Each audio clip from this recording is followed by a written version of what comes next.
श्रावण में अगर मान लो एक दिन आपका निकल भी गया, 2 दिन आपके छूट भी गए, कोई दिक्कत की बात नहीं।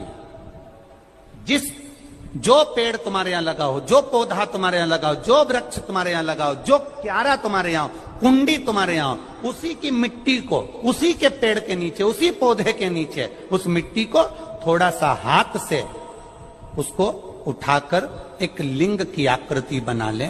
उसमें जलाधारी बनाने की जरूरत नहीं, केवल लिंग की आकृति बनाकर उसी की पूजन वहीं कर कर पानी चढ़ाकर 15 से 20 मिनट बाद अपना काम करने के बाद उसी को उसी मिट्टी में विसर्जन कर दें अपनी कामना कर कर। देव अधिदेव महादेव 2 महीने के बाद क्या देगा ये वही जान सकता है।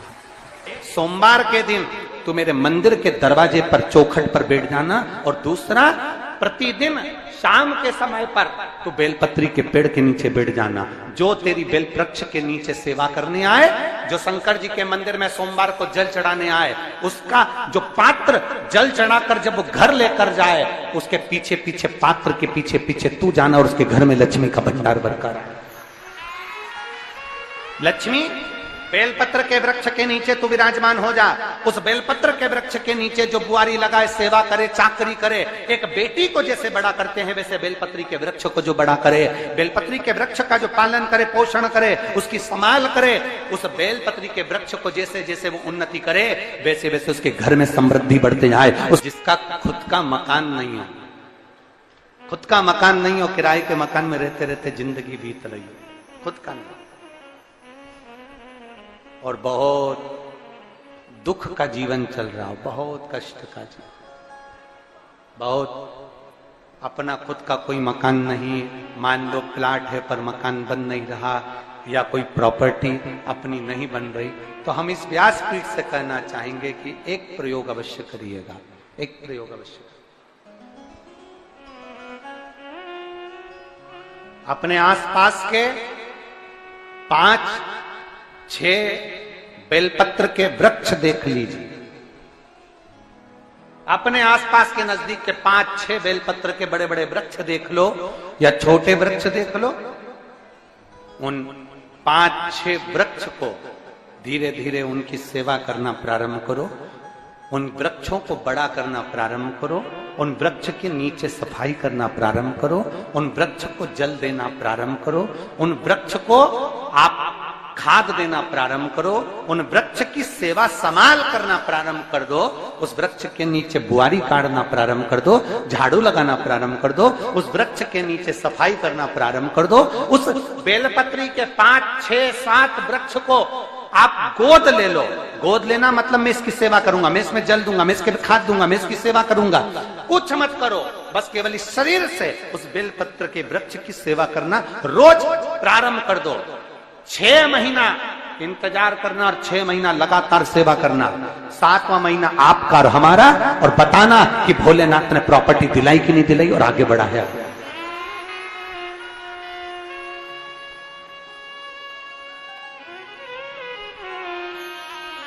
एक बेलपत्र का वृक्ष जिसके नीचे माता लक्ष्मी विराजमान होती है, एक बेलपत्र के वृक्ष के नीचे लक्ष्मी रहती है। दुनिया के लोग कहते हैं लक्ष्मी जी का दिन कौन सा है, बोलो जम के जल्दी से। शुक्रवार।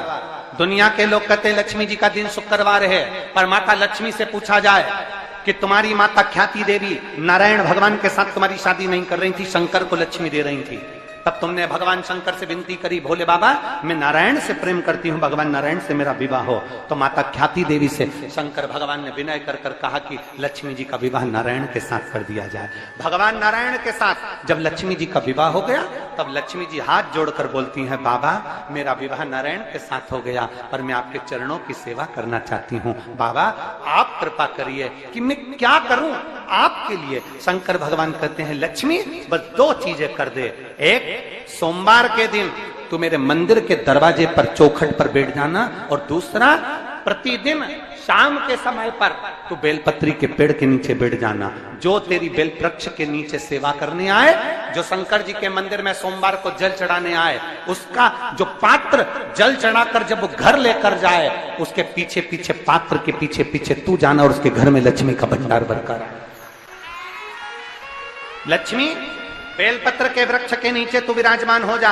उस बेलपत्र के वृक्ष के नीचे जो बुआरी लगाए, सेवा करे, चाकरी करे, एक बेटी को जैसे बड़ा करते हैं वैसे बेलपत्री के वृक्ष को जो बड़ा करे, बेलपत्री के वृक्ष का जो पालन करे, पोषण करे, उसकी संभाल करे, उस बेलपत्री के वृक्ष को जैसे जैसे वो उन्नति करे, वैसे वैसे उसके घर में समृद्धि बढ़ते जाए, उसके घर में वैभव बढ़ते जाए। ये शंकर भगवान माता लक्ष्मी से करे, भगवान शिव माता लक्ष्मी से करे।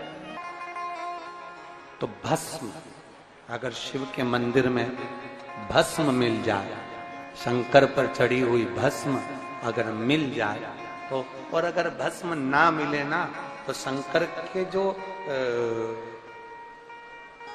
शंकर भगवान का जो शिवलिंग है, शिवलिंग के आसपास में जो जलाधारी है, यहां अगर भस्म ना मिले तो इस जलाधारी पर अपना हाथ स्पर्श कर कर अपने तन पर उसको लगाकर जरूर आओ।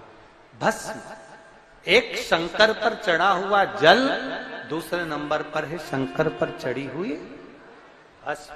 ये दो स्पर्श जरूर, स्पर्श।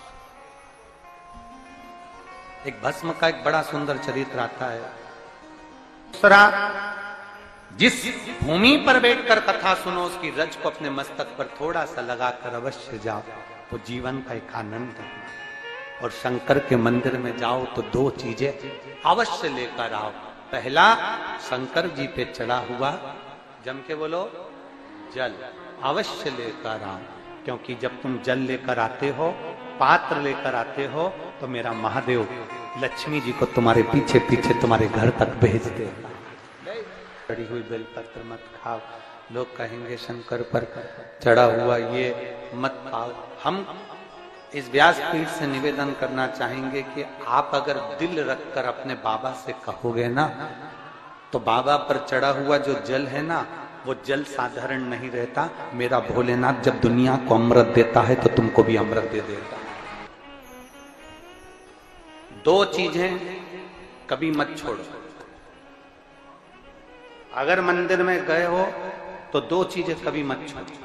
कथा में गए हो तो दो चीजें कभी मत छोड़ो।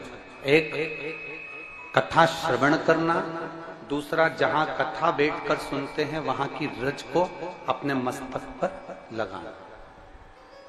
कथा सुनने के बाद आप यहां से जाओ, भले दरी बिछी है, आसन बिछा है, कारपेट बिछा है, उस पर अपना हाथ फेर कर उस रज को अपने मस्तक पर जरूर लगाओ। क्योंकि शिव पुराण में, भागवत पुराण में, स्कंद पुराण में, कुर्म पुराण में, नर्मदा पुराण में, लिंग पुराण में, नारद पुराण में, ब्रह्म वैवर्त पुराण में, जितनी भी पुराणे हैं, सब पुराणों में लिखा है कि जिस स्थान पर बैठकर हम भगवान की कथा को सुनते हैं, उनको याद करते हैं, जितनी देर हम उनको याद करते हैं, उतनी देर वो परमात्मा उस स्थान पर बैठा हुआ रहता है।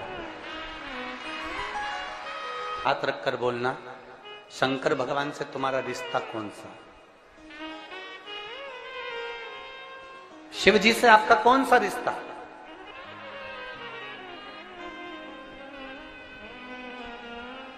शंकर भगवान को आप क्या मानते हो?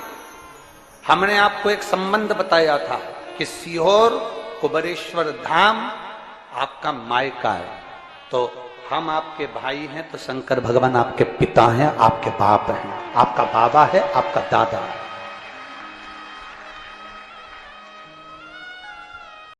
ओम नमः शिवाय, श्री शिवाय नमस्तुभ्यम। स्वागत है आपका शिव महापुराण उपाय में। तो दोस्तों, एक बार हम फिर से बात करने जा रहे हैं 11 जुलाई सावन के प्रथम दिन के बारे में। सावन के प्रथम दिन के दिन कौन सा उपाय करना है, कैसे करना है, पूज्य गुरु पंडित प्रदीप मिश्रा जी ने बहुत ही सरल विधि द्वारा इस उपाय में बताया है। सावन के प्रथम दिन चूड़ियाँ दान करें और अपने जीवन को कृत्याग बनाएं।